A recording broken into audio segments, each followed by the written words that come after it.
인권, 평화, 미래를 위한 역사행동 민족문제연구소가 만드는 역사 전문 팟캐스트 내일을 여는 역사에 오신 여러분 반갑습니다. 환영합니다. 진행을 맡고 있는 MC노 노기환입니다. 네, 이곳은 스튜디오 청파살롱이고요. 네, 우리 방송에서 요새 우리 청취자 여러분과 함께 읽으면 또 함께 이야기를 나누면 좋을 만한 책을 선정해서 저자를 모셔서 얘기를 나누고 있는데요. 오늘 함께 이야기할 책은 처음으로 만화책을 선택했습니다. 민주화운동 기념사업회에서 기획하고 창비 출판사에서 펴낸 만화로 보는 민주화운동이거든요. 모두 4권으로 구성되어 있습니다. 제주 4.3을 담은 김옥모 작가의 비창, 그리고 윤태호 작가의 4.19 혁명을 담은 4.19, 네, 마영신 작가의 5.18을 다룬 아무리 얘기해도, 그리고 유승하 작가의 87년 6월 항쟁을 다룬 1987 그날, 이렇게 4개의 이야기를 다룬 민주화운동 기념사업회에서 기획한 만화로 보는 민주화운동인데요. 자, 오늘 그 가운데서 두 분의 작가님을 스튜디오 청파살롱에 모셨습니다. 자, 먼저 우리 유승하 작가님 소개해드립니다. 안녕하세요. 안녕하세요. 만화가 유승하입니다. 반갑습니다. 우리 청취자 여러분이 약간은 조금 낯설어 하실 수도 있으니까 처음 뵙는 자리니까 본인 소개를 좀 길게 부탁드리겠습니다.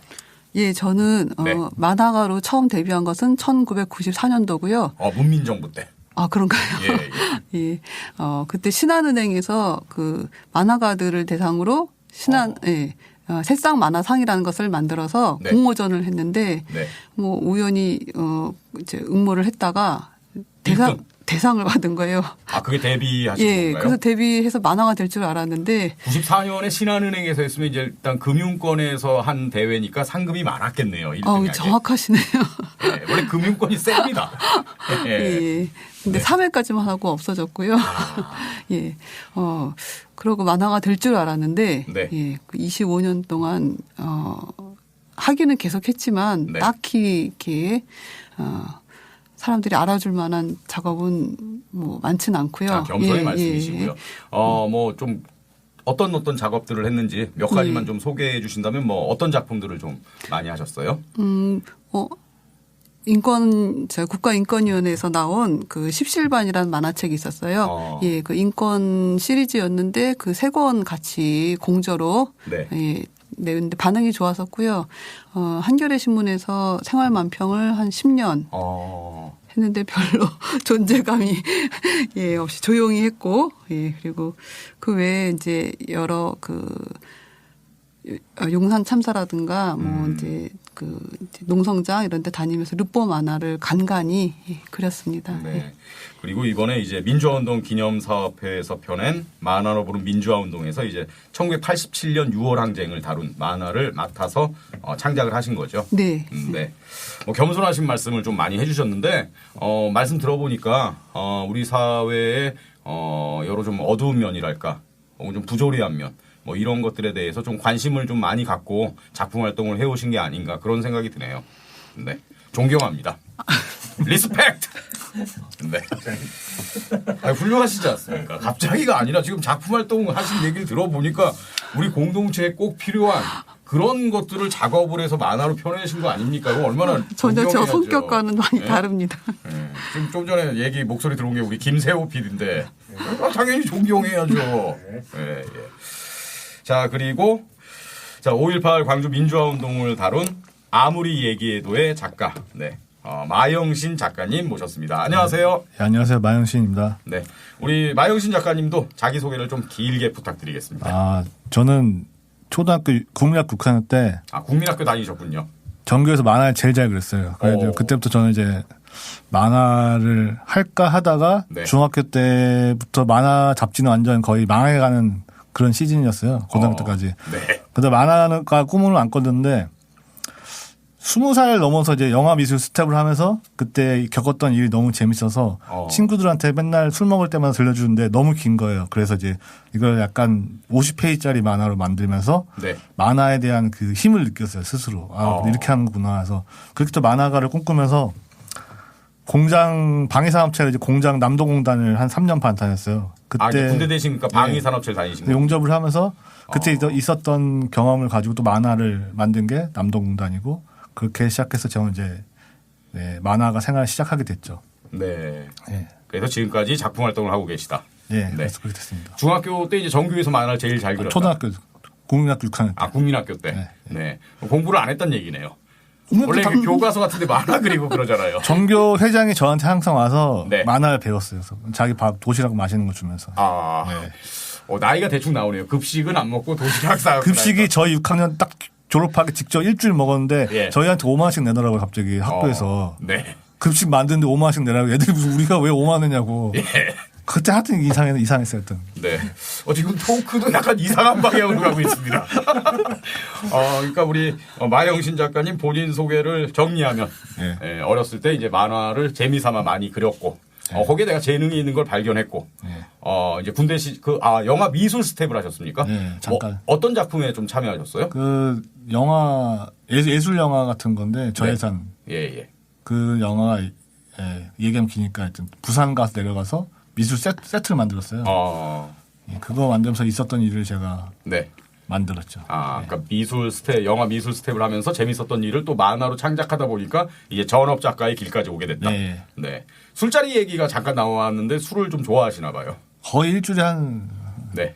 제가 체크해봤는데 네. 한 달에 10번은 먹는데 한 60만 원 정도 쓰는 것 같아요. 그럼 한 번에 6만 원 정도씩. 평균치 그렇대요. 얻어먹을 때 있고 예. 낼 때도 있고. 그러니까요. 하여간 10번 술자리인데 60만 원이면 거의 한 6만 원 정도씩은 한 번 술자리에 쓴다. 예. 두 분은 뭐 오늘 초면이십니까? 아니면 조금 친하신 아니, 몇 관계입니까? 년 오래됐죠. 예. 친한 선후배십니까? 어떻습니까? 친하진 않고요. 네. 자주 편해요. 예, 같은 만화책을 하면서 저희 장모님하고 나이가 같이 생겨요. 유승아 작가님하고 우리 마영진 작가하고 저희 장모님이 저랑 나이 차이 별로 안 나요. 가지고 예. 근데 나이가 같더라고요. 그렇군요. 이거 어려운 선배네요, 유 작가님이. 친구처럼 지내요. 마 작가한테 유 작가님은 좀 어려운 선배네요. 되게 동안이시고 예. 되게 사람 편하게 해주셔가지고 불편한 건 없어요. 제가 많이 까불었죠. 예. 장모 사이. 굳이 말 안 해도 되는 장모님과 나이가 똑같다. 약간은 조금 이게 어택 아닙니까? 공격? 아니요. 그건 아니고요. 네, 알겠습니다. 하여간 우리 마영신 작가님은 이제 개성도 강하시고 뭐라 그럴까요? 좀 창의적인 아이디어도 많고 뭐 그러신 분인 것 같은 그런 첫인상을 갖게 됩니다. 네. 자기소개 끝나신 겁니까? 예, 그냥 검색하시면 나오니까 궁금하시면 이제 검색하시면 됩니다. 뭐 유튜브 채널 같은 것도 좀 하고 계시나요? 그거 만들었는데 어렵더라고요. 이게 네. 하기도 갑자기 귀찮고. 예. 구독자 몇 명입니까 지금? 1,200명? 우와, 많네요. 그래도 생각보다. 근데 이게 뭐 수익 창출하려면 또 뭐 몇만 시간인가 그거 하려면 한참 멀어서 포기했습니다. 원래 성격이 좀 포기가 빠르신. 그건 아니고 유튜브로 하기엔 너무 제가 시간이 여유가 없어서. 예. 그러면 우리 마 작가님은 이번 작품 이 민주화운동 기념사업회에서 기획한 작품 하시기 전에는 주로 어떤 소재를 좀 많이 이제 쓰셨어요? 제 이야기 주변 사람 얘기 뭐 가족들 보고 사람을 보고 대상을 만들어요. 이렇게 영감을 받아서. 뭐 웹툰은 알려진 거는 뭐 19년 뽀삐라고 강아지랑 19년 동안 산 얘기와 유기견 문제를 다루면서 최근에는 이제 뭐 아티스트라고 예술가들의 욕망을 드러낸 최근에 완결된 만화가 있습니다. 좀 일상적인 소재를 많이 하셨군요. 예, 좋습니다. 자, 그러면은 이제 많은 만화가들이 있잖아요. 근데 이제 민주화운동 기념사업회에서 기획을 했는데 이 소재는 두 분이 가장 적합하다고 생각해서 이제 같이 작업을 하게 된 거 아니겠습니까? 그러겠죠. 예, 유 작가님. 처음에 기획은 이제 한 2년 전에 시작됐고요. 이제 작가 섭외하고 막상 작업을 한 건 한 1년 기간이 있었어요. 그러니까 처음에 이제 작가를 섭외를 했는데 제가 알기로 김홍모 이제 윤태호 이제 마영신 저까지 네 명이 뭐 이렇게 내부에서 이렇게 이제 논의를 해서 선택이 됐고 그 4명 중에서 이제 김홍모 작가가 제주도에 한 10년 전에 내려가서 살고 있었어요. 그래서 사삼을 그리신 거죠 이번에? 그래서 김홍모 작가를 섭외한 것 같은데 이제 사삼과 가장 적당하게 잘 맞을 것이다. 제주도 사투리도 이제 적정하게 그 책을 보셨으면 아시지만 굉장히 구성지게 썼어요, 대사를. 예. 그리고 이제 윤태호 작가는 이제 이 책에 주제를 가지고 먼저 만난 게 아니라 사실 약간 경합이 있었어요. 네. 4.19에 대해서요? 4.19 윤태호 작가가 4.19 혁명을 다룬 걸 쓰지 않았습니까? 예. 그랬는데 4.19는 이제 서로 좀 이렇게 경쟁자가 있었어요. 내부에서. 그래서 네네. 이제 4.19를 누가 할 것인가. 그런데 윤태호 작가가 이제 자기가 4.19를 하겠다고 했더니 네. 그 같이 하고 싶어 했던 작가가 그 이제 꼬리를 내렸죠. 윤태호 작가가 4.19를 하시고. 유 작가님은 어떻게 참여하게 되신 거예요? 저는 4.19를 하고 싶었거든요. 지금 본인 얘기를 하신 겁니까? 그러니까 원래는 87년 6월 항쟁보다 4.19를 좀 쓰고 싶으셨는데. 그게 이제 저희 어머니 세대의 이야기이기도 하고, 저는 이제 여성 서사가 자신이 있었는데, 4.19의 그 어머니들이 옛날에 이제 고등학교, 대학교 때 참여한 이야기를 우연히 들어서, 저기 참 작업이 재미있게 잘 나올 것 같고, 네. 예, 그리고 아무래도 지금 이제 그분들 세대가 80, 90 이렇게 되시니까 이렇게 기억을 하고 계신 분들이나 이제 거기에 대해서 이게 별로 그 사람들의 관심도 그러니까 조금 이제 작가가 각색하기가 굉장히 좋은 조건에 편하게. 그러니까 쉽게 얘기해서 작업하기 편하다. 그렇죠. 예, 그래서 4.19를 내가 하고 싶었는데 윤태호 작가와의 경합에서 밀려서 1987년으로 가게 제가 됐다. 이런 얘기네요. 예, 그렇게 됐습니다. 87년을 이제 쓰신 거잖아요. 네. 87년 6월 항쟁 당시에 우리 유 작가님은 이제 신분이 어떻게 됐습니까? 저는 이제 86년도에 대학을 들어갔어요. 그럼 대학생이었겠네요. 예. 그럼 87년 6월 항쟁 때 그 시위 현장에도 계시고 그랬겠네요. 예. 그래서 오히려 더 제가 이 작업을 하기가 이렇게 처음에 선택하기가 굉장히 어려웠었어요. 제가 참여를 했기 때문에. 네. 고통이 있습니까? 그걸 좀 지워버리고 싶죠. 예. 예. 저는 이제 사회 나와서 운동권 아닌 척 하기도 했고, 그리고 또 그 기억이라는 게 그 피해의식이 굉장히 상당히 있어요, 저도. 이제. 그래서 가급적이면 좀 멀어지고 싶은 마음도 있었고. 87년 6월 항쟁 그 즈음에 개인적인 어떤 기억이 가장 좀 고통스러웠던 건가요? 이렇게 떠올리기가? 지금 뭐 33년이 지났나요? 그랬는데, 이렇게 그 1년은 이상하게 이렇게 그 기억이 다 정확해요. 그 잊혀지지가 않고 88년, 89년은 잘 이렇게 생각이 났다 말았다 하는데 그만큼 좀 지워버리고 싶어서 이렇게 노력하니까 더 기억이 되살아난다 그래야 될까? 그런 것도 있었고.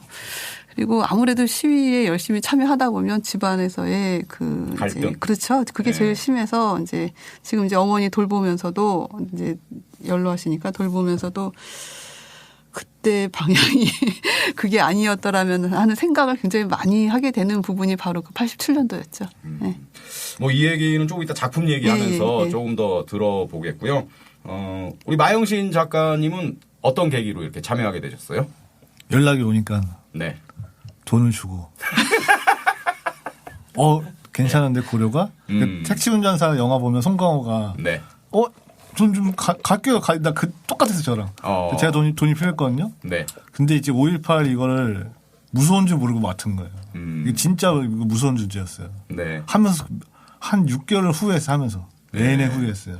그러니까 맨 처음에는 그 택시 운전사의 송강호 씨 같은 그런 마인드였는데 작품을 위해서 이제 점점 공부도 하고 취재도 하고 그러다 보니까 좀 무거움으로 다가왔군요. 멘탈이 많이 나갔죠, 하면서. 예. 많이 무너졌어요. 그래서 이거 그때 송강호 딱 비슷해요. 네. 스타트랑 심정이. 그럼 점점 이렇게 작가님 자신도 작업을 하면서 어떤 뭐 역사 인식이라든가 이런 것도 발전하게 되고 그런 거 아니겠습니까? 원래는 5.18을 제가 알고 있다 생각했거든요. 예. 근데 조사할수록 너무 매체가 많이 영화도 많이 나왔고 뭐 소설책도 있고 동화책도 다 봤는데 다 비슷비슷하게 다루더라고요. 이렇게.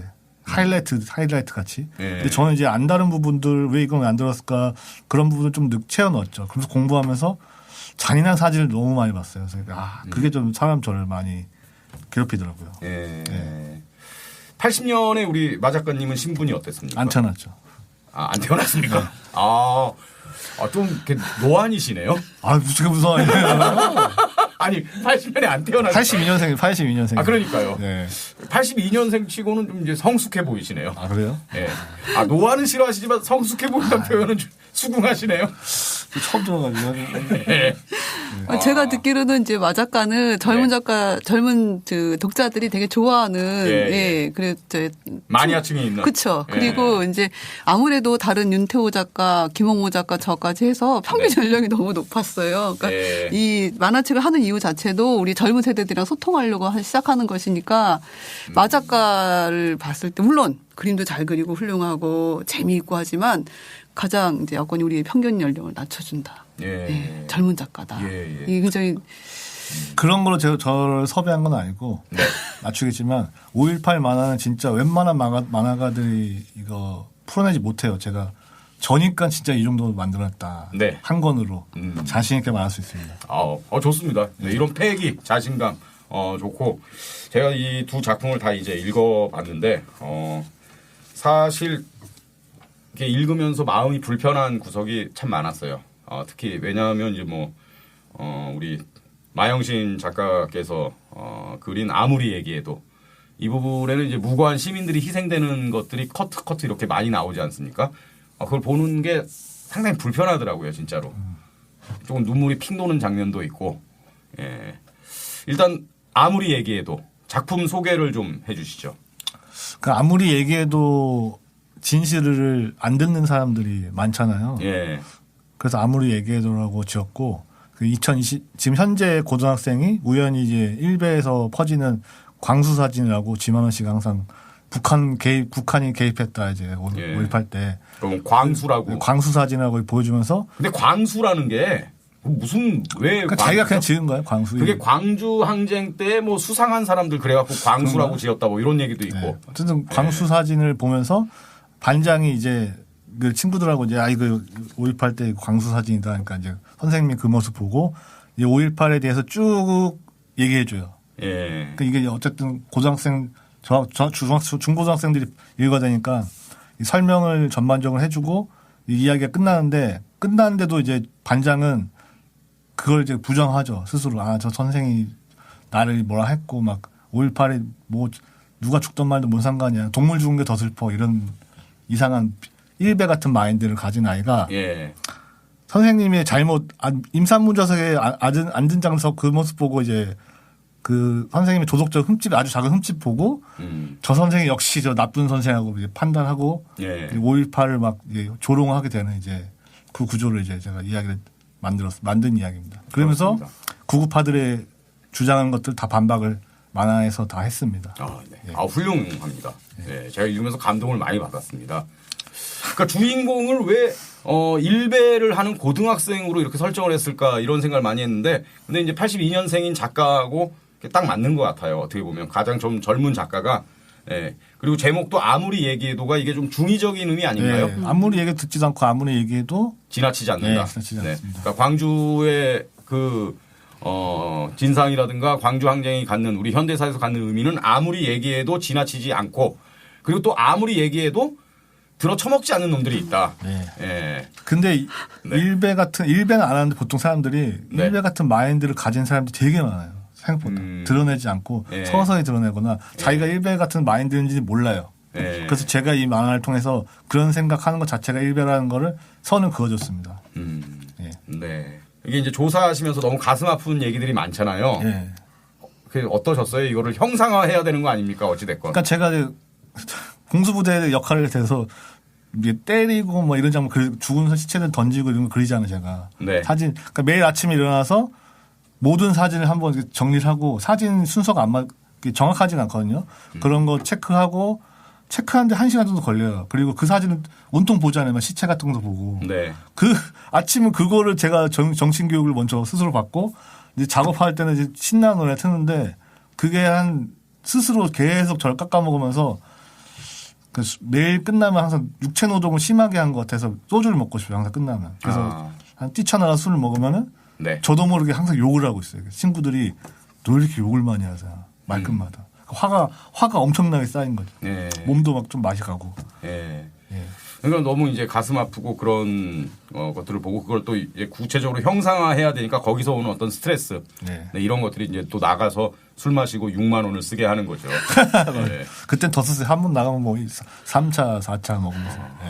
여기에 이제 제가 재밌게 본 게 그 닭꼬치 파는 서민 아저씨가 있잖아요. 네네. 누구를 많이 닮았더라고요, 얼굴이. 아유, 만원 씨, 지만원 씨. 네. 예. 그 관심 있는 분들은 이제 여기에서 닭꼬치를 파는 서민 아저씨가 어떤 역할이냐면 좀 태극기 부대 같은 그런 아저씨예요. 예. 근데 그 아저씨의 얼굴이 누굴 많이 닮았는데 이렇게 제가 봤는데 지만원이네 이런 생각이 들었거든요. 그걸 염두에 두고 이렇게 그리신 건가요? 당연하죠. 지만원 씨가 저를 제발 언급 좀 해줬으면 좋겠어요. 홈페이지에 네. 마영 씨 이 새끼가 날 그렸다. 한마디 좀 해주세요. 책 좀 팔게. 예.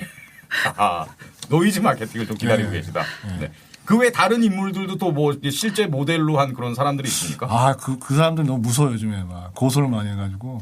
저를 하진 않겠지만. 근데 이제 그 5.18의 진실을 학생들에게 얘기해주는 그 담임 선생님 있잖아요. 네. 그 담임 선생님은 고 노회찬 의원을 좀 닮은 것 같은데 맞습니까? 네, 맞습니다. 노회찬 의원 이미지 얼굴을 그 담임 선생님으로 좀 이렇게 표현한 건 어떤 의미를 갖고 있는 거죠? 개인적으로 정치인들 안 좋아하는데 노회찬 의원 어릴 때 좀 좋아했어요. 그래서 근데 안타깝게 돌아가셨는데 네. 제 입장에서는 그게 저는 이 만화 속처럼 내용처럼 작은 도덕적 흠집이다 정도라고 저는 이제 제 개인적으로 마음 표현한 거예요. 예. 근데 이제 하여간 그 학생들에게 5.18의 진실을 그렇게 잘 얘기해 주셨던 선생님이 지하철을 타고 가는데 뭐 실수인지 고인지는 잘 모르겠습니다만 어찌됐건 그 임산부 배려석에 앉아 있는 거잖아요. 네. 그걸 이제 일베 학생이 보고 묘한 웃음을 짓잖아요. 네. 어떤 의미를 담고 있는 겁니까? 그게 그 묘한 웃음을 짓고 있는 게. 도덕적인 얘기를 자기한테 가르쳤으면서 왜 너는 뭐 이렇게 임산부석에 앉은 게 쾌감인 거죠. 네가 틀렸어. 역시 너도 뭐 이렇게 욕을 하는데 그 아이가 이제 지나가다 동네 아까 말한 닭꼬치집 할아버지가 지만원 닮은 분이 청소를 있죠. 그러니까 휴지 하나 줍는 모습 보면서 역시 우리 뭐 우파 막 그런 걸 되게 이제 빠지게 되는데. 그건 근데 사실은 전혀 상관이 없는 건데. 저는 여기다 덫을 이미 첫 장면부터 깔아놨어요. 두 사람 지금 도덕적인 걸 따지고 있는데 이 지만원 씨는 이미 도로변에서 불법 노점장 따라갔거든요. 근데 그걸 사람들 그냥 잘못인지 모르는 거예요. 저 이미 큰 잘못을 저지르고 있는데 선생님이 그냥 그걸 보고 그 고등학생은 이미 이 불법 장사를 하고 있는 자체를 불법 생각 안 하고 그 휴지장 줍는 모습만 보고 역시 이렇게 하는 거죠. 그러니까 많은 사람들이 이걸 보고 그냥 지나가면서 스스로 다 덫에 걸린 겁니다. 그런 의도가 깔려 있었습니까? 저는 몰랐네요. 근데 사실 도시에서 좀 딱히 뭐 하실 거 없는 분들이 좀 불법인 줄 알지만 어쩔 수 없이 그렇게 노점상 하실 수도 있고 그런 거잖아요. 그런 시선을 보면은 임산부석 그 지하철 내에서 서 있는 사람 아무도 없고 임산부석만 딱 비었는데 선생님이 피곤해서 잠깐 앉아서 오시면 비켜줄 수 있는 상황이고 너무 그걸 그렇게 따진 게 그 아이가 더 잘못된 거죠. 82년생인 우리 마영신 작가님은 만약 이 아무리 얘기해도를 고등학생들이 이제 이게 고등학생이 주인공 나오니까 고등학생들이 5.18에 대해서 잘 모르는 고등학생들이 봤다. 뭐 좀 어떤 걸 느꼈으면 좋겠다 이렇게 생각하십니까? 지금 느끼신 거 그대로 느낄 거예요. 제가 테스트를 좀 해봤거든요. 누구한테요? 그냥 어린 친구, 대학생들, 책 안 읽는 애들. 책 안 읽는 애들이 보더니 쓱 보더니 막 화가 나고 뭐 몰랐던 것도 영화에서 몰랐던 것도 느끼고 그 자기들이 되게 조심해야겠다 뭐 가짜 뉴스 이런 것들 이제 조심해야겠다 좀 관심 가져야겠다 이 정도까만 끌어낸 것도 저는 굉장하다고 생각합니다. 맞습니다. 굉장합니다. 그 정도의 반응을 끌어내면 정말 성공한 작품이죠. 이 작품이 우리 마영신 작가님한테도 뭔가 좀 주는 게 있었을 것 같아요. 이렇게 창작하시면서. 앞으로 이런 거는 웬만하면 이제 하면 큰일 난다. 보통 일이 아니다. 이 작품 이전에도 뭐 좀 역사적인 소재로 뭐 작품을 하신 적이 있습니까? 아니, 없어요. 저는. 처음이시고요. 노동 문제 같은 거는 자연스럽게 재밌게 만드는 걸 좋아하거든요. 뭐 이렇게 남동공단이나 뭐. 근데 이게 너무 이게 주제다 보니까 이걸 어떻게 만들지 하면서 다시는 하면 이런 거는 진짜 내가 완전 망하면 내가 하겠다. 이 정도 마인드로. 자, 5.18에 관한 만화 아무리 얘기해도 우리 마영신 작가가 이렇게 작품을 만들었는데 이게 정말 요즘 딱 청소년들의 어떤 눈높이에 좀 많은 것들을 던져줄 수 있는 그런 작품인 것 같습니다. 그리고 또 젊은 작가가 딱 제대로 좀 만든 것 같습니다. 그럼 우리 작품 이제 얘기 마무리하면서 우리 마 작가님 전두환한테 뭐 하고 싶은 얘기 있습니까? 5.18 이 작품 작가인데. 전두환 씨는 네. 자기 책 홍보하지 말고 제 책 좀 보세요. 그리고 욕이 날 것 같아요. 욕하셔도 됩니다. 안 됩니다. 다음 작품은 뭐 어떤 걸 좀 구상하고 계세요? 다음 작품은 네. 뭐 사람 사는 얘기인데 좀 스릴러 범죄? 근데 제가 이런 거 해도 결국에는 밑바닥의 얘기가 막 조금씩 나오더라고요. 네. 그런 얘기를 구상하고 있습니다. 네. 마 작가님 이렇게 보고 계시면 우리 유승아 작가님은 네, 좀 어떤 생각을 많이 하시게 됩니까? 지금 계속 보면서 어디로 튈지 모르는 엉비공을 보는 느낌이 있습니다. 잘 마무리해 주실 거라 생각을 합니다. 우리 유승아 작가님도 아무리 얘기해도 이렇게 보셨죠? 네. 뭐 좀 평을 해주신다면 선배 작가로서 평을 해주신다면 뭐 어떻게 평을 하실 수 있을까요? 저희가 책을 4권을 냈는데 전혀 그런 사전에 이렇게 구성을 플롯을 가자고 이렇게 나누지 않았는데도 서로 이렇게 겹치는 부분이 없이 김홍모 작가는 동화적으로 서술하는 해녀의 이야기, 4.19를 그린 윤태호 작가는 자기 장인을 통한 액자 구조로 회상의 시리즈, 마영신 작가의 아무리 얘기해도는 선생님이 이 진실을 얘기하고 고등학생들의 풋풋한 진짜 어디로 튈지 모르는 이 고등학생들의 발랄한 이 이야기 사고, 그리고 이제 제 책은 이제 그냥 처음부터 끝까지 그때 있었던 일들을 그냥 기술하는 이제 다큐 형식인데, 이 형식에서 마 작가가 상당히 이렇게 아무래도 젊다 보니까 그 세 번째 이야기에서 굉장히 흥미로운 주제를 굉장히 위태위태하게 하는 이 젊은 시선을 잘 잡아냈다고 생각을 합니다. 다소 우리가 볼 때 어떡하지 하는 마음들, 불안한 마음들로 이 주인공을 보게 하는 그 능력이 이 마 작가의 또 아무도 그걸 따라할 수 없는 끝까지 끝난 게 아닌 듯한 느낌. 이렇게 해서 어떻게 결론을 제시하는 그 태도도 마 작가는 늘 우리가 볼 때 이렇게 칭찬 들으시니까 굉장히 뿌듯해 하시네요, 지금. 마 작가님. 표정이 흐뭇한 표정으로 바뀌는데요. 갑자기 이거 이야기 짤 때 출판사와 민주운동과 제 스토리 가지고 이제 뭔가 이제 태클, 걱정하는 거 있잖아요, 이렇게. 이 독자들이 칭찬이 아니라 고등학생한테 감정이입을 해서 하면 어떡하냐 해서 그런 걸로 이제 막 문제가 있었거든요. 주제가 그러니까 걱정하지 말라고 제가 엄청나게 밀어붙였습니다. 어쨌든 잘 나왔고. 독자님들 믿습니다, 저도. 사실 뭐 5.18 광주 민주화 운동이 이제 1980년의 일이니까 벌써 40년이 된 일 아니겠습니까? 그리고 또 뭐 그동안에 뭐 다큐멘터리나 영화, 소설 뭐 이런 걸로 많이 소비가 되기도 했습니다만 상당히 신선한 그런 구성이어서 5.18의 진실을 알려줄 수 있는 저는 참 재미있게 그리고 또 그리고 가장 뛰어난 건 이 제목을 짓는 능력이 상당한 것 같아요. 늘 그렇습니다. 아무리 얘기해도. 저는 5.18에서 5.18. 윤태적 감지 4.19에서 딴 걸로 하다가 나왔습니다. 선배들은 왜 이렇게 천편일률적이야? 고루해 이러면서. 아니에요. 뭐 어쨌든 끝까지. 자, 그러면 아주 제목도 잘 지은 아무리 얘기해도에 이어서 천편일률적인 제목이죠. 1987 그날. 제가 안 지었습니다. 아무리 얘기해도는 제목만 봐서는 이게 무슨 얘기일까 이게 궁금증이 유발이 되는데 1987 그날. 저는 원래 6월 그 거리라고 좀 서정적인 제목을 붙였는데 이 6월 그랬을 때 이 젊은 세대들이 딱 1987 떠올리지 않는다 그러더라고요. 보훈의 달, 그렇죠. 그렇죠. 그래서 아무래도 선명성을 가지고 다가가야 되기 때문에 1987 그날로. 자, 60 민주항쟁을 다룬 1987 그날. 우리 작가님이 어떤 작품인지 좀 소개를 해주신다면요. 제 거는 좀 줄거리가 복잡해서 길게 얘기가 괜찮겠습니까? 예, 괜찮습니다. 근데 제가 봤는데 뭐 이렇게 많이 복잡한 구조는 아니던데요. 그래서 저만 유일하게 그 인물 소개를 앞에다 넣었는데. 맞습니다. 예. 좀 친절하게. 네. 근데 뭐 스포일러가 좀 들어가기도 하고.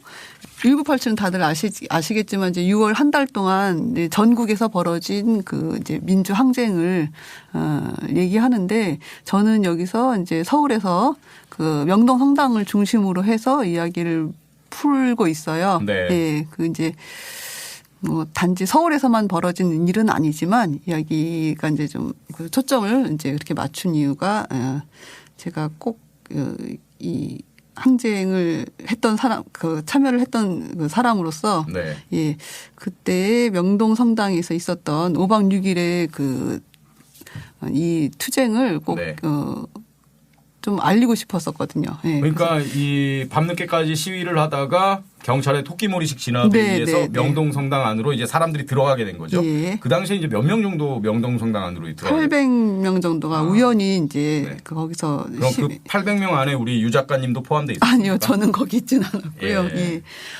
이제 저희 친구들이 많이 들어가 있었죠. 예. 예. 그래서 그 친구들을 구하기 위해서 다음 날도 또 가서 시위하게 되고 또 가서 시위하게 되고. 그러니까 이게 일회성 시위를 끝났었으면은 이렇게까지 커지지 않았을 텐데, 네. 예. 그 투쟁이 계속 명동 성당 안에서 있었음으로 인해서 그 확산되고 넥타이 부대라는 네. 예. 정말 굉장히 그 시위에서 중요한 위치를 차지하는 그 명동에서 있었던 이 직장인들의 그 합류가 네. 일어나게 되는 거죠. 그리고 이제 그 당시에 명동 성당에는 이미 상계동에 철거민들이 예. 들어와 있는 상황이었고 예. 그래서 이제 제가 보니까 제가 읽은 제가 분석이 맞는지 모르겠습니다만 이제 그 6월 항쟁의 대학생의 한 축이고 그리고 이제 상계동 88 서울 올림픽을 앞두고 있어서 철거 대상이 됐던 그 상계동 주민들이 또 한 축이고 네.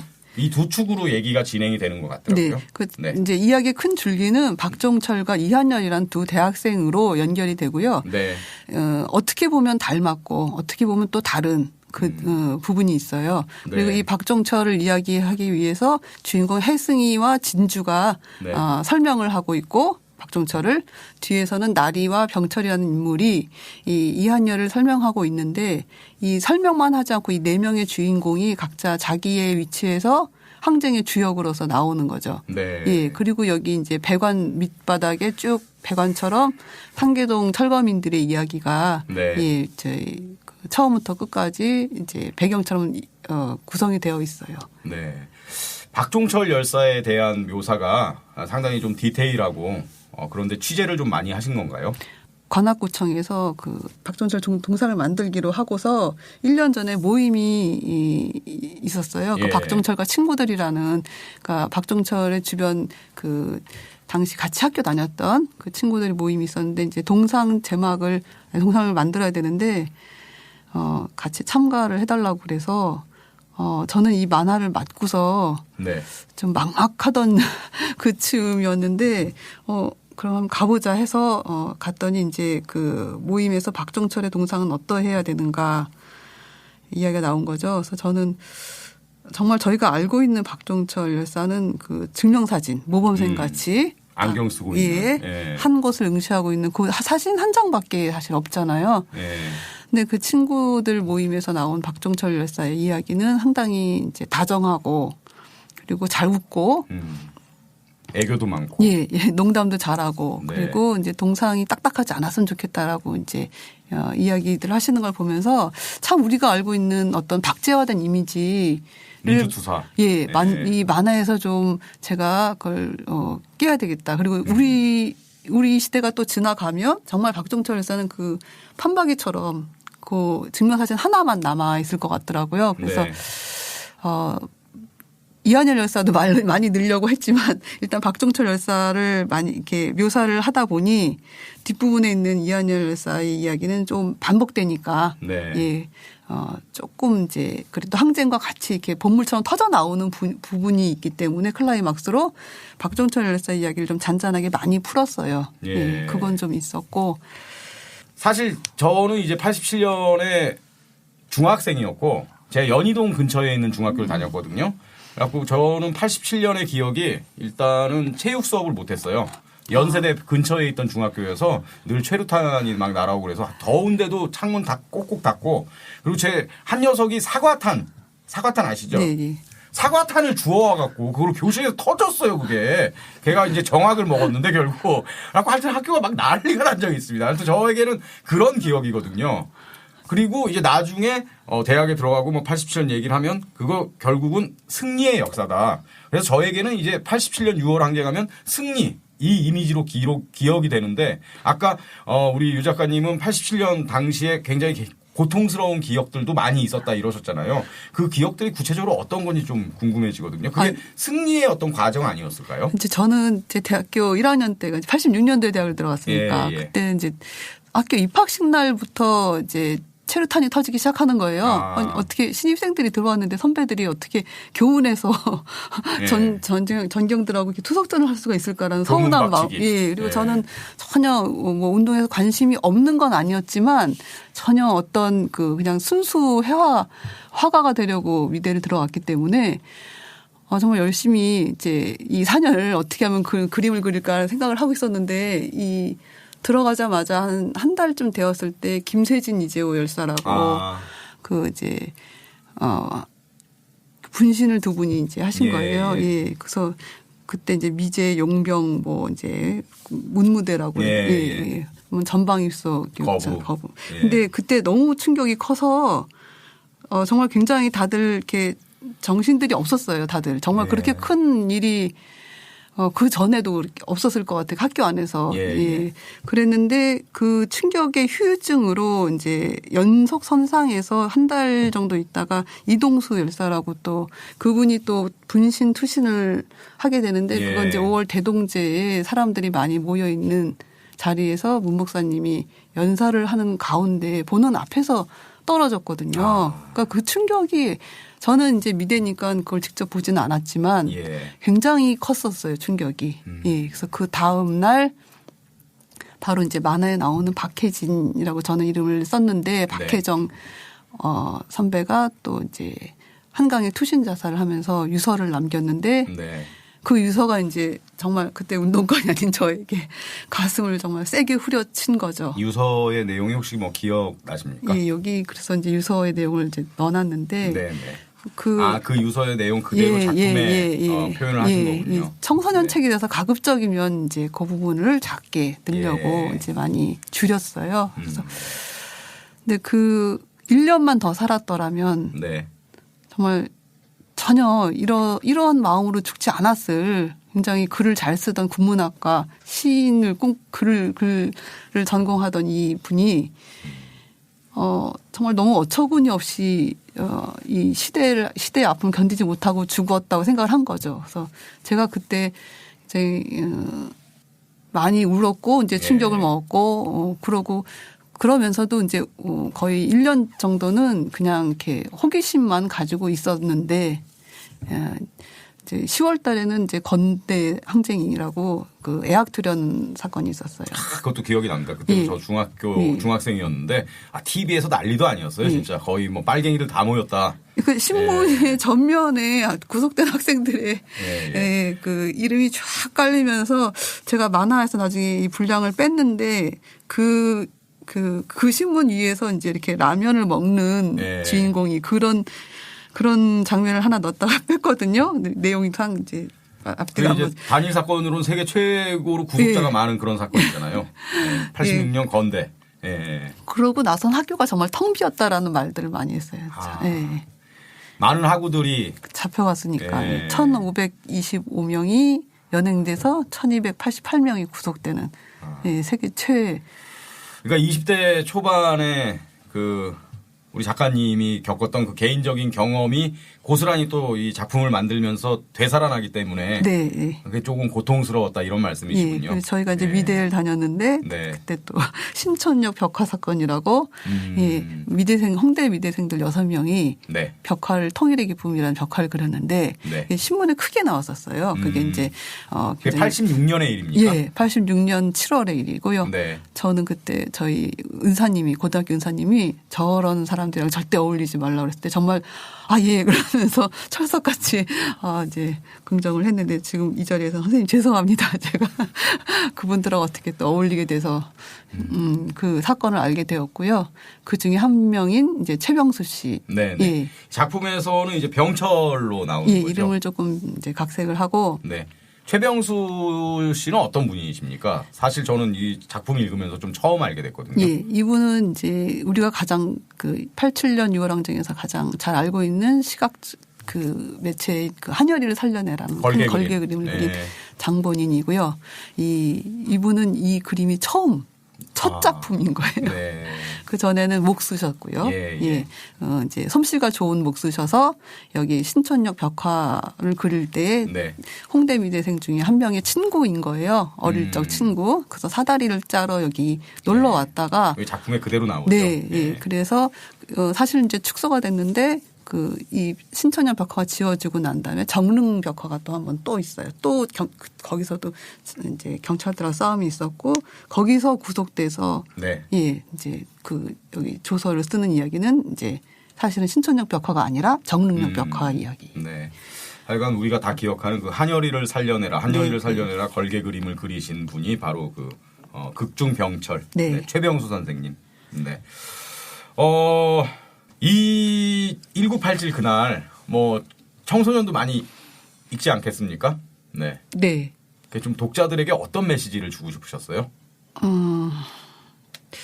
저는 이걸 그릴 때 그런 생각이 들었었어요. 이제 제가 아까 이제 경험자이기 때문에 하기 힘들었었다. 네. 예. 그렇지만 또 경험을 했기 때문에 아는 기억들을 가지고 계속 이렇게 퍼즐을 맞추면서 이야기를 꾸려가는 그런 또 끝까지 퍼즐 맞추기를 하면서 이야기를 꾸려갔었거든요. 그러니까 이제 이게 87년도 6월 항쟁은 88년도 서울 올림픽 이전에 그 운동권들 일망타진하면서 가난한 도시 빈민들을 도시 바깥으로 내쫓는 대규모의 개발 사업 그러면서 장기 집권을 위한 초석을 이 88 올림픽을 마련하려고 했던 올림픽이란 미명 아래 그랬던 이 기억인데 우리 젊은 친구들은 다 이제 88 올림픽의 이제 호돌이와 이 서울이 많이 발전하게 되는 그것을 기억을 하고요. 저는 이 충격적이었던 게 저희 딸아이가 고등학생인데 역사를 좀 싫어해요. 민족문제연구소로 보내십시오. 일주일 안에 역사를 좋아하는 청소년으로 만들어드리겠습니다. 같이 그래서 한국사를 공부를 해보는데 저는 그렇게 인생을 다 바쳐서 정말 젊은 시절을 직선제 개헌 하나를 얻어내겠다고 싸웠는데 우리 딸은 박정희는 18년을 제위했는데 이 직선제 때문에 대통령이 계속 5년에 한 번씩 바뀌니까 외워야 될 게 너무 많은 거예요. 거기다가 이 태정태세 문단세 이렇게 할 수도 없더라고요. 이게 김 씨가 2번, 뭐 노무현 노태우 헷갈리고 그리고 뭐 전두환은 헷갈리지 않더라고요. 유일하게. 그 뭐 헤어스타일만 봐도. 그러니까 젊은 친구들한테 이 생생한 이야기들을 어떻게 하면 잘 전달할까 또래의 시각으로. 거기에 많이 초점을 맞춰서 이 그냥 너희들의 현대사 공부를 괴롭히려고 우리가 직선제를 만든 게 결코 아니라 정말 너무나 힘들게 얻어낸 민주주의라는 것을 그 현대사는 그렇게 외우는 게 아닌데요, 사실. 그리고 또 뭐 외울 거라고 느낀다면 그거를 이제 조금 줄여주기 위해서 이제 대통령 중임제 4년 중임제로 개헌이 추진하고 있는 거 아니겠습니까? 저 개인적으로 4년 중임제 찬성합니다. 하여튼 뭐 얘기가 조금 딴 데로 흘렀는데, 뭐 따님 얘기도 하셨습니다만, 저는 20대 친구들하고 이제 좀, 제 개인적으로 방송을 하고 있기 때문에 만날 기회가 좀 많이 있거든요. 정수라 씨가 부른 아, 대한민국이라는 노래 있잖아요. 그 노래를 정말 우리나라가, 이렇게 민주화되고, 이런 거를 상징하는 노래처럼 알고 있는 젊은 20대들이 많다는 거에 사실은 충격받았어요. 뭐 우리 유 작가님도 잘 아시겠지만 그 노래가 전두환 정권 때 나온 노래 아닙니까? 그렇죠. 하늘엔 조각구름 떠 있고 그게 정말 그 50 체제 정권 홍보용으로 만든 이른바 건전가요의 대명사 같은 노래잖아요. 근데 그 노래를 성숙한 민주주의를 갖고 있는 대한민국을 상징하고 우리나라가 우리 공동체가 자랑스러울 때 부르는 노래로 알고 있는 사람들이 너무 많더라고요. 그러니까 역사는 그렇게 막 왜곡되는 것 같습니다. 그러니까 두 분이 정말 아주 훌륭한 작업을 하셨다. 저는 이렇게 독자로서 감히 좀 말씀을 드리고 싶습니다. 네. 감사합니다. 더 열심히 했어야 되는데 이렇게. 저는 이제 독자들이 잘 알아차리질 못하는데 네. 저는 박종철과 이한열의 죽음에 대해서 네. 그렇게 비교 대상은 아니지만 꼭 해주고 싶었던 이야기가 박종철은 이렇게 그 겨울에 네.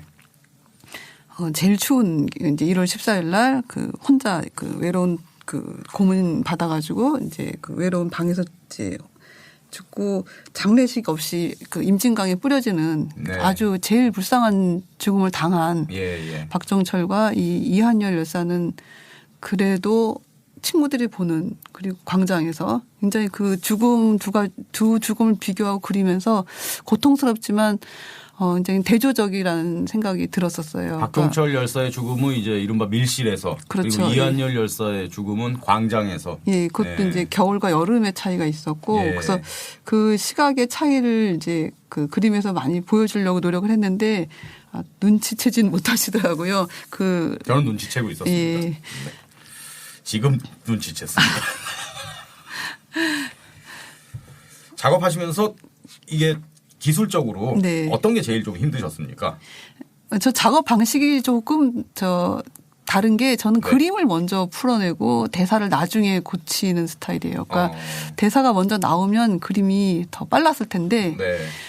그림으로 연상되는 그 시각적인 흐름은 잡혀 있어요. 머릿속에. 근데 그것을 이야기를 어떻게 짜 들어갈 것인가. 그러니까 보통의 만화 작업하고 좀 반대의 방법이라고 그러더라고요. 네. 예. 우리 마영신 작가님은 네, 작업하는 스타일이 어떻습니까? 저는 그냥 뭐 글로 다 쓰고 네. 그다음에 바로 작업합니다. 두 분이 완전히 반대되는 스타일이시네요. 여기가 만든 경우가. 네. 저 같이 하는 게 제일 편해요. 네. 그 이야기. 우리 마 작가님도 1987 그날 보셨죠? 네. 네. 선배 작가님의 이제 작품입니다만 독자로서 좀 평을 하신다면 어떻게 평하시겠습니까? 우리나라에서 제일 독보적인 유니크한 네. 만화 스타일이다. 옆에 계시다고 그렇게 얘기하지 아니요. 저는 이제 진짜로 보면서 네. 요즘 웹툰 보면은 네. 한 80%가 그림체 비슷해요. 잘 나가는 그림체, 뭐 수제. 그러다 이렇게 출판 만화 다시 이제 같이 모여서 하면서 네. 약간 머리가 땡한데 맞은 것 같이 회화가 섞이면서 이렇게 만화가 보통 이렇게 좀 이렇게 경직되게 이렇게 습관적이 나오는데 유승환 작가님 거는 이렇게 풀어 헤쳐졌어요. 되게 한 컷 한 컷이 되게 그림이에요. 이렇게 회화같이. 그래서 볼 때마다 좀 새로운 느낌이 있어요. 예. 그래서 곱씹어서 계속 보는 느낌이 좋은 것 같아요. 예. 저는 보면서 이제 우리 유승환 작가님의 1987 그날은 채색이 많이 돼 있잖아요. 다 채색이잖아요. 네. 칼라. 네. 예. 근데 이제 아무리 얘기해도 우리 마영신 작가님은 앞뒤 부분만 칼라고 이제 중간은 흑백이잖아요. 네. 그게 좀 더 편한 거 아닙니까? 흑백으로 하는 게? 그게 편해 보이나요? 그게 펜터치 얼마나 바바박 했는데. 그러니까 저 같은 그냥 비전문가 일반 독자 입장에서 색칠한 게 더 좀 품이 많이 드는구나 이렇게 아니에요. 생각하죠. 똑같아요. 그렇습니까? 채색하는 게 더 편할 때도 있고 펜터치 많이 하는 게 더 힘들 때도 있고. 그렇습니까? 예. 죄송합니다. 아니. 네. 이 중간에 흑백으로 한 건 좀 그 붉은 이미지를 강조하기 위해서 그렇게 하신 건가요? 그거는 아닌데 네. 과거니까 과거로 좀 이렇게 색을 좀 빼야겠다 하면서 근데 피는 어떻게 할까 하다가 피는 좀 강조하고 싶다 해서 이제 피 색깔을 넣었습니다. 예. 자, 오늘 두 분의 만화가 모셔서 얘기를 나눴습니다. 두 분의 이 작품이 상당히 많이 대비됩니다. 아까도 말씀드렸다시피 네, 5.18을 다룬 아무리 얘기해도의 작가 마영신 작가는 이제 5.18 이후에 태어난 젊은 작가이기 때문에 이런 또 이야기 구조가 나올 수 있었던 게 아닌가 뭐 생각이 되고 또 유승환 작가님은 이제 1987년 그날 또 항쟁의 또 중심에 있었던 분이었기 때문에 또 이 작품이 나오지 않았나 뭐 생각이 드는데 저는 개인적으로 방송 들으시는 우리 청취자 여러분이 이번에 이 민주화운동 기념사업회에서 나온 만화로 보는 민주화운동 이거를 좀 구입을 해서 자녀들에게 좀 선물로 줘서 좀 읽히게 하면 어떨까 뭐 이런 생각이 많이 들었거든요. 네. 어떻습니까? 이 4권을 사시면 현대사가 쉽고 재밌어집니다. 예. 네. 일단 2권만 먼저 사셔도 뭐. 네. 우리 유 작가님은 이제 앞으로 좀 어떤 작품 활동을 하실 계획이신가요? 제가 사실 그 사건이 하나 걸려 있는 게 있는데 이 2014년도에 2015년도에 세월호 아이들을 그린 게 저희 블랙리스트 건으로 걸려 있어서 예, 작업이 거기서 멈춰진 게 하나가 있어요. 조윤선이 건 건가요? 김기춘하고 예. 그래서 이제 지금 소송 중인데 예. 아직 소송이 끝나질 않아서 그게 마무리가 되면 저한테는 좀 부채의식 같은데 그 작업을 하다가 말아서 예. 세월호 참사와 관련된 작업이요? 그것을 그냥 세월호 참사로 할 수는 없고 예, 이제 이야기들을 좀 엮어서 그냥 마음에 남아있는 거지 아직 뚜렷한 계획은 없습니다. 예. 그 작품도 기대를 하겠습니다. 그리고 그 작품 나오면 또 한 번 더 모셔서 이렇게 말씀을 나누면 좋지 않을까 싶습니다. 네. 마영신 작가님 오늘 저희 청파살롱 처음 오셨는데 방송 함께 하셨는데 소감이 어떻습니까? 오랜만에 라디오 팟캐스트 해가지고 재밌었습니다. 아 팟캐스트 자주 하셨습니까? 옛날에 나갔던 기억이 있는데 어떤 팟캐스트에 나가셨었어요? 국민TV였나? 하정강 선생님 거. 예. 같이 나온 거니까. 같이 나온 거? 예. 뭐 이렇게 친구 유튜브도 가끔 근데 진지하게 하니까 이제 진지한 맛이 있네요. 예. 많이 진지했습니까 오늘? 아니. 전 적어온 게 있는데 편안하게 진행을 해주시면서 이렇게 질문을 던지시니까 여기 원고를 잊어버리고 그냥. 자 끝으로 그러면 덧붙이고 싶은 말씀 있으시면 하십시오. 네. 진짜? 예, 우리 마영 작가님 뭐 덧붙이고 싶으신 말씀 있으세요? 저는 이제 진실을 알기가 너무 어렵다라고 생각하거든요.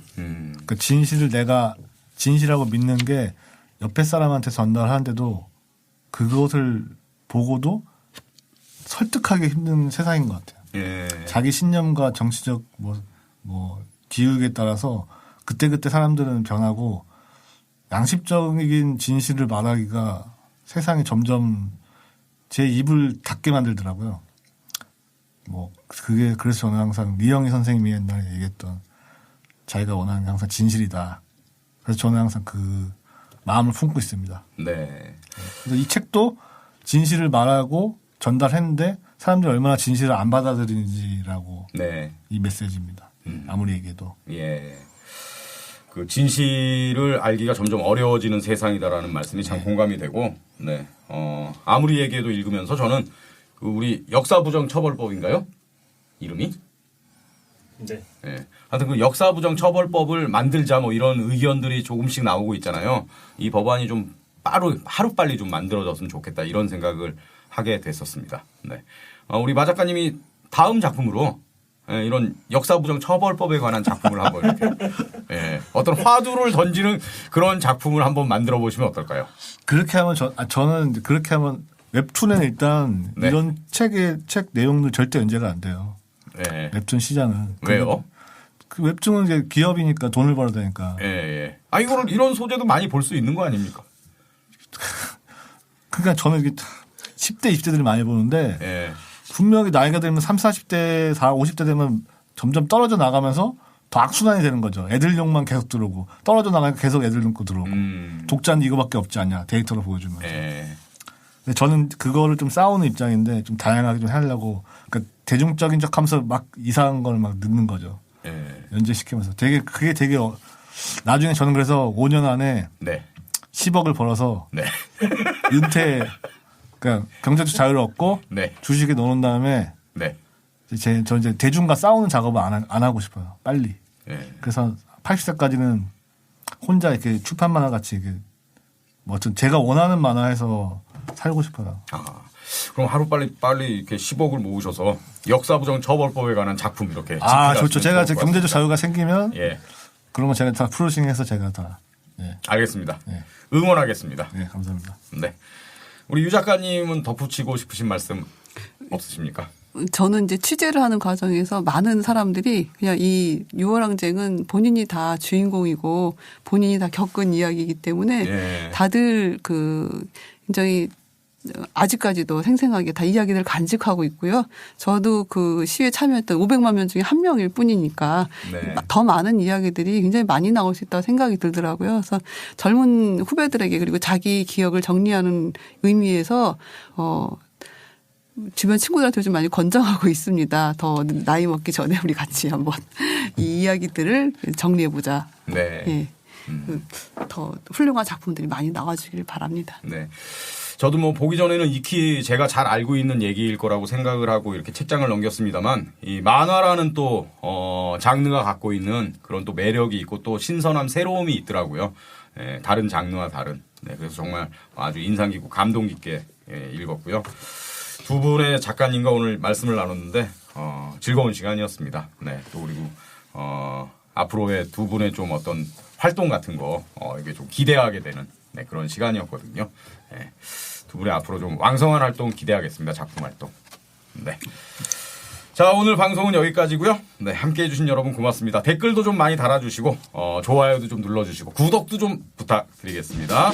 자, 그러면 팟캐스트 내일을 여는 역사는 다음 시간에 또 계속됩니다. 두 분 오늘 고맙습니다. 감사합니다. 감사합니다.